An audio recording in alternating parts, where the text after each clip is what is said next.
How does this happen? Well, just follow the money. Right now, it's perfectly legal to buy political influence in America. Here's how it works. Let's say a big bank wants a law that would force taxpayers to bail them out again if they repeat the exact same reckless behavior that crashed the global economy in 2008. Not exactly the most popular idea with the public, and Congress knows that. That should be the end of it. But that's where the money comes in. It's perfectly legal for our bank to hire a team of lobbyists, whose entire job is to make sure that the government gives the bank what it wants. Then those lobbyists can track down members of Congress who regulate banks and help raise a ton of money for their re-election campaigns. It's perfectly legal for those lobbyists to offer those same politicians million-dollar jobs at their lobbying firm. Then those lobbyists can literally write the language of this new bailout law themselves and hand it off to the politician they just buttered up with campaign money and lucrative job offers. And if you think that this doesn't happen in our court system, you are, I don't know, smoking something. You're high if you think that that doesn't happen. Now, granted, it is ruled by various legal theories and so forth, but there's always a way for a smart lawyer to figure their way through that.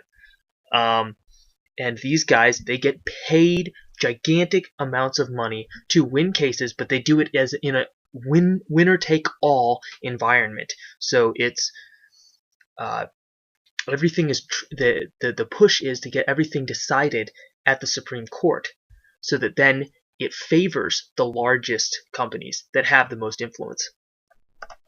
And it's perfectly legal for those politicians to take the lobbyist written language and sneak it through Congress at the last second.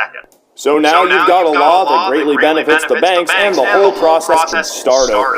This is how a bill becomes a law. A special interest hires some lobbyists, those lobbyists collect campaign contributions, offer jobs, and then write the laws that Congress then passes to help those same special interests. This happens every day on every single issue with politicians of both parties. In the last 5 years alone, the 200 most politically active companies in the United States spent $5.8 billion influencing your government. Those same companies got $4.4 trillion in taxpayer support. And that's trillion, with a T. It's a good investment. And that's just the top 200 companies. Never mind every other special interest, every union, every trade association, and every billionaire. Every single one of them can use their money to buy political influence. You know, there's this idea out there that this only became a problem after the Supreme Court Citizens United decision in 2010. But the data goes back almost 40 years, and the results are clear. Corruption is legal in America. And it's always been legal, dude. I mean, it's always been legal to get representation. The problem isn't necessarily that they get representation. The problem is that everything is so centralized that, well, of course they're going to take advantage of that system. Who would not in their position? Who of you would not? I just don't think that there's a regular person out here who would not take advantage of this if they were in that position. Also, whenever there's some kind of central entity that is monopolizing control, and can, with all the, I don't even know how many laws, hundreds of thousands of laws, can target whoever it is that they want. In other words, their power is more secure, but people in general are not as secure because the legal system is so complex and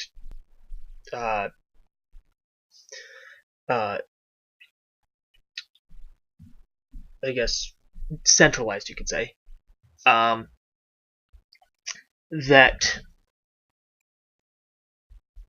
I mean, it's the pond that they're swimming in.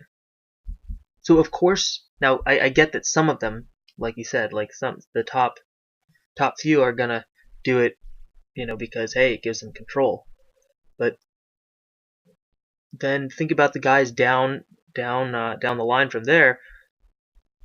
They're just looking at what works in the situation, and they're trying to make it work for them instead of against them. Money. These days, if you want something in Washington, there's a surefire way to get it. Throw a congressperson a fundraiser. Political campaigns are expensive, really expensive. Politicians are desperate to get their hands on the money they need to pay for their next campaigns and stay in office. They know that 94% of the time, the candidate who raises the most money wins. So they spend up to 70% of their days chasing cash instead of running the country. This is how it's always Junkies will do anything to find a fix. Money. And only a handful of billionaires and big special interests put up the big bucks. Over 80% of presidential super PAC money has come from just 196 people. The way our system works, special interests get what they pay for. That's why pizza is now considered a vegetable in school cafeterias.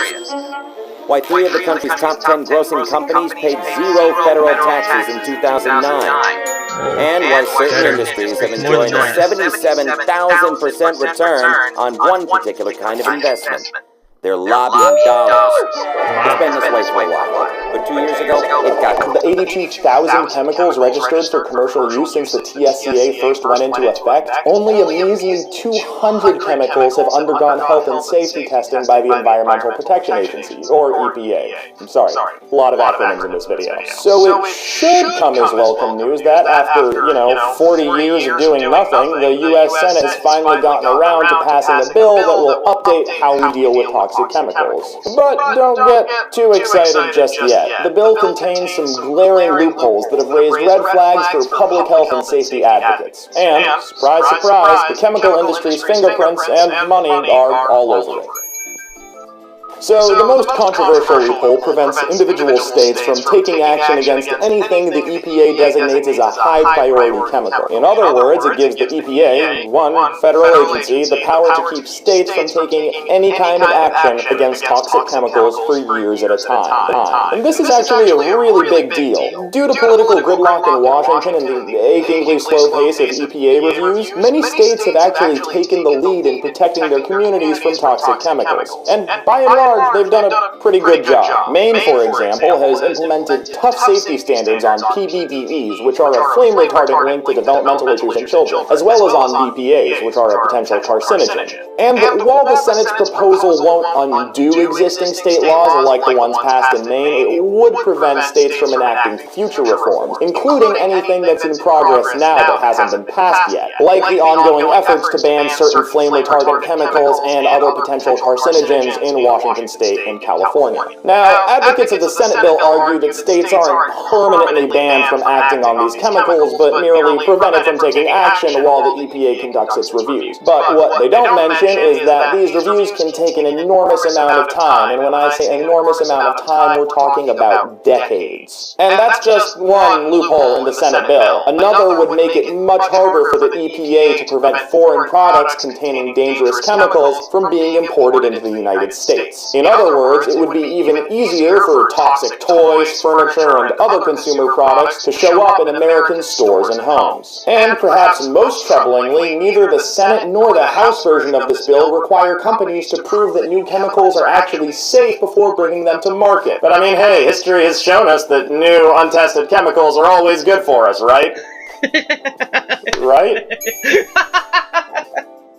So, how did all these industry-friendly loopholes make it into the Senate's final... Anyway, you guys get the point. I can put links in the description to all of those videos.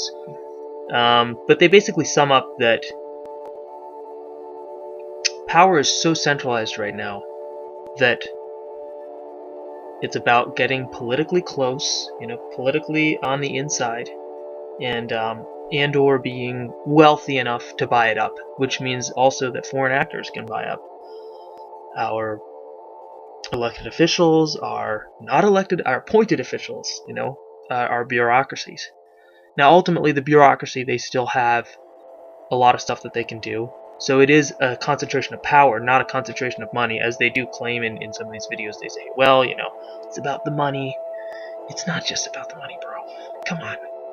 People had plenty of money beforehand, and this was not happening. But it's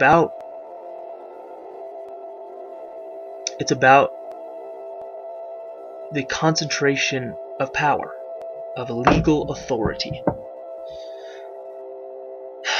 Anyway, I highly recommend that you guys read that article. I don't think that necessarily that his solution, once again, whenever I look at articles, the first thing is to get a very, very, very clear definition of the problem.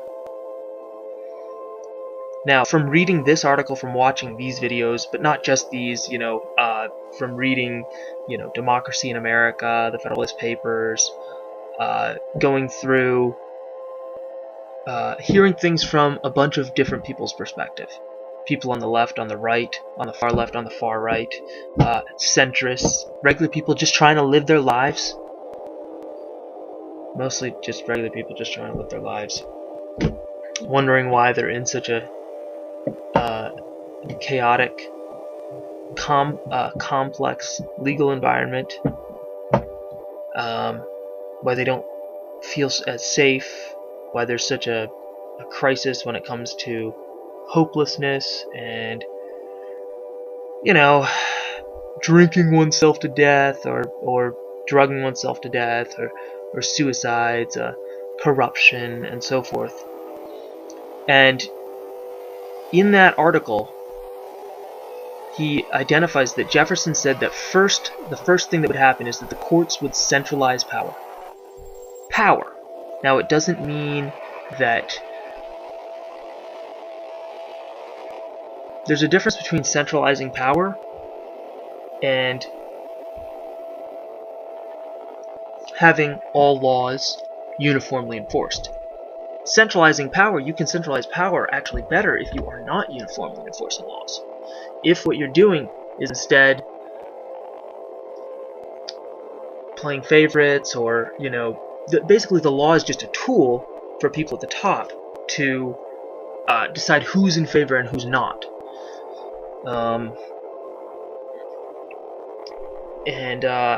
At any rate, I don't know where I was going with this. Basically, if you're really serious about this and this about having some kind of accountability, some kind of bringing to a head of this corruption crisis that's going on, because the corruption has continued under Trump. I know that there's a bunch of people who are like, "Woo, Trump, the savior of the world." Just like there were a bunch of people beforehand that were like, "Woo, Obama, the savior of the world." Or whatever, of America, I get it, savior of whatever. Anyway, but the fact is that these abuses are continuing to go on. And it doesn't really matter what conspiracy you're saying does or doesn't happen, or what group that you think is or isn't dangerous. The problem is the institutional centralization. It's this hyper-monopolization. It's this not only a government monopoly, but the central government, the national government, needs to have more and more control over everyone. You know what socialism is, if you've actually read the Communist Manifesto, which, incidentally, I'm going to say something less popular. Not all the ideas in there are evil. Okay? But if you've actually read it, what it actually means is not exactly what we have right now, right? So what it actually means is that the government actually owns the means of production. The government just owns it. It's just a complete monopoly. Now, if any of that sounds like for the people to you guys, I mean, I don't know. Help me out here. Help me see how that's for the people. Monopolizing it in the hands of a very, very few people. In the Soviet Union, and I know the Soviet Union, they weren't actually socialist. They weren't actually, communist. Which, technically they weren't communist if we know the definitions of communism, right? Because the definition of communism, in the dialectic model of, the fight back and forth between the lower class and the upper class or whatever, which I don't even necessarily agree with that model, but in that model, which is where the word comes from, that's where the definition comes from, as I understand it. But you know what? Feel free to correct me, all of you etymologists on here. As I understand it, you have what is it? Feudalism, then mercantilism, then capitalism, then socialism, right? Because the evil bourgeoisie are,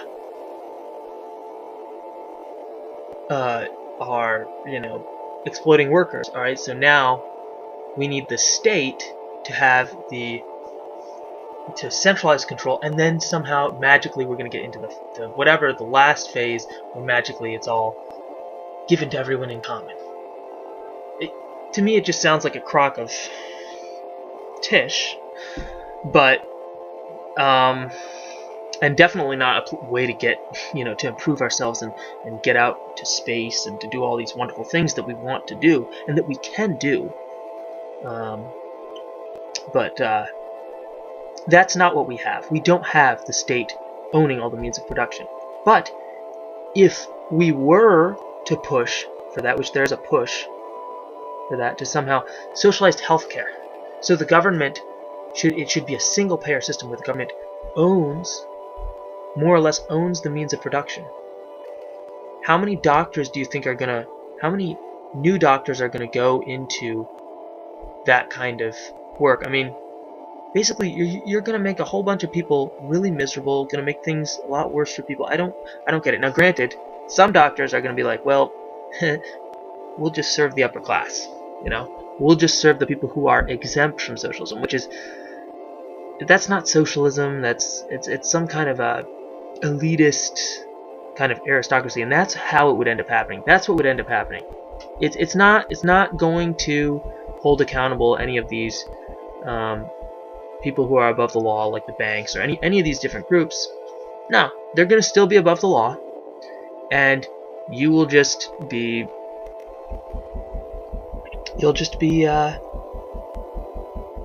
screwing regular folks like yourself, and or very high performers who built themselves up, but who aren't politically connected. So, yeah, that's pretty much what happened.